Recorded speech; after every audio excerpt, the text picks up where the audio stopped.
ఏడుకొండల వెంకన్న బ్రహ్మోత్సవాల్లో ప్రధాన ఘట్టానికి వేలైంది. సాయంత్రం జరిగే గరుడ వాహన సేవకు టీటీడీ సర్వం సిద్ధం చేసింది.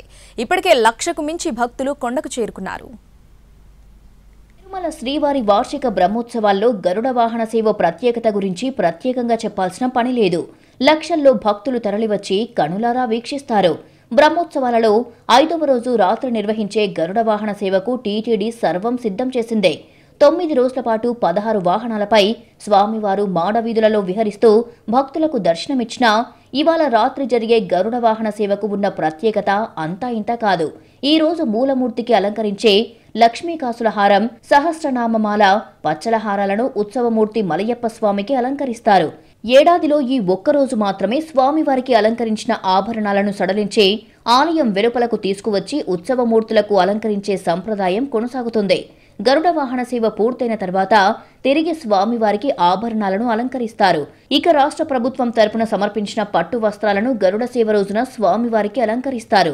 మరోవైపు చెన్నై నుంచి వచ్చిన నూతన గొడుగులను కూడా గరుడ వాహన సేవలో అలంకరణ చేస్తారు. ఇంతటి ప్రత్యేకత ఉండడంతో ప్రత్యక్షంగా తిలకించేందుకు లక్షలాది మంది భక్తులు తిరుమలకు తరలివస్తారు. మరోవైపు రద్దీని దృష్టిలో పెట్టుకుని ఎలాంటి ఇబ్బందులు తలెత్తకుండా టీటీడీ ఏర్పాట్లు చేస్తోంది. మాడవీధుల్లో 2 లక్షల మంది భక్తులు గ్యాలరీల ద్వారా స్వామివారి వాహన సేవను ప్రత్యక్షంగా తిలకించేందుకు ఏర్పాటు చేశారు. అలాగే ప్రత్యేక క్యూలైన్ల ద్వారా దర్శనానికి అనుమతిస్తున్నారు. ఉదయం నుంచి రాత్రి వరకు నిరంతరాయంగా అన్నప్రసాదాలను పంపిణీ చేస్తారు. మరోవైపు 5,000 మంది సిబ్బందితో భద్రతను పర్యవేక్షిస్తున్నారు. తిరుమలలో ఉన్న 2,700 సీసీ కెమెరాలు కమాండ్ కంట్రోల్కు అనుసంధానం చేసి నిఘా పెంచారు. ఇటు కొండ మీదికి ఆర్టీసీ ట్రిప్పులను కూడా పెంచింది. తిరుమల శ్రీవారి వార్షిక బ్రహ్మోత్సవాలు ఘనంగా జరుగుతున్నాయి. ఈ సందర్భంగా భక్తుల నుంచి స్వయంగా ఫీడ్బ్యాక్ సేకరిస్తున్నారు ఈవో అనిల్ కుమార్ సింఘాల్. వాహన సేవ సమయంలో గ్యాలరీలో వేచి ఉన్న భక్తుల వద్దకు వెళ్లి వారిని పలకరిస్తూ టీటీడీ ఏర్పాట్లపై వాకబు చేస్తున్నారు.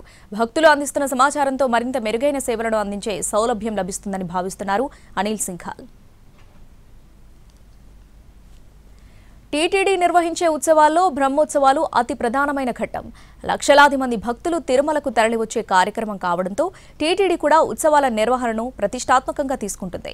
9 రోజుల పాటు స్వామివారు 16 వాహనాలపై భక్తులకు దర్శనమిస్తారు. 5వ రోజు బ్రహ్మోత్సవాల్లో ప్రధాన ఘట్టమైన గరుడ వాహన సేవ. 9వ రోజున స్వామివారి జన్మ నక్షత్రం కావడం, చక్రస్నానం కార్యక్రమం కూడా ఉండటంతో లక్షలాది మంది భక్తులు తిరుమలకు విచ్చేస్తున్నారు. మాడవీధుల్లో ఏర్పాటు చేసిన గ్యాలరీల ద్వారా 2 లక్షల మంది భక్తులు ప్రత్యక్షంగా ఉత్సవాలను వీక్షించే అవకాశం ఉంది. అదనంగా వచ్చిన భక్తులను క్యూలైన్ల ద్వారా అనుమతించేలా ఏర్పాట్లు చేస్తుంది టీటీడీ. ఇక శ్రీవారి వాహన సేవలను ప్రత్యక్షంగా వీక్షించేందుకు దేశవ్యాప్తంగా ఉన్న భక్తులు తరలివస్తున్న నేపథ్యంలో అందుకు అనుగుణంగా ఏర్పాట్లు చేస్తుంది. ప్రధానంగా మాడవీధుల్లోని గ్యాలరీలో వేచి ఉన్న భక్తులకు ఎలాంటి ఇబ్బందులు కలగకుండా అన్నప్రసాద వితరణ మొదలుకొని అనేక రకాల సౌకర్యాలు కల్పిస్తుంది. ఎన్ని సౌకర్యాలు కల్పించినా, ఏర్పాట్లు చేసినా ఎక్కడో ఒక చోట లోపాలు తలెత్తడం, భక్తులు అసౌకర్యానికి గురవడం సహజం.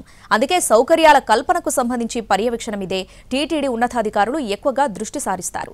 నేరుగా భక్తుల దగ్గరకు వెళ్లి అభిప్రాయ సేకరణ చేసే ధైర్యం చూపారు.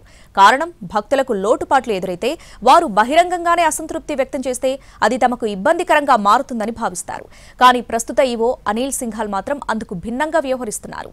వాహన సేవల సమయంలో ఎలాంటి హడావిడి లేకుండా ఒంటరిగా గ్యాలరీలోకి చేరుకున్నారు అనిల్ సింఘాల్.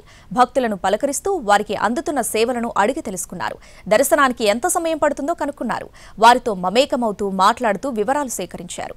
మరోవైపు భక్తులను కలిసే సమయంలో ఉద్యోగులు శ్రీవారి సేవలను కూడా కలుస్తూ వారిలో స్ఫూర్తి నింపే ప్రయత్నం చేశారు అనిల్ సింఘాల్. కళా బృందాలతో కలిసి మాట్లాడటం, వారితో కలిసి పాదం కలుపుతూ ఉత్సాహపరిచారు.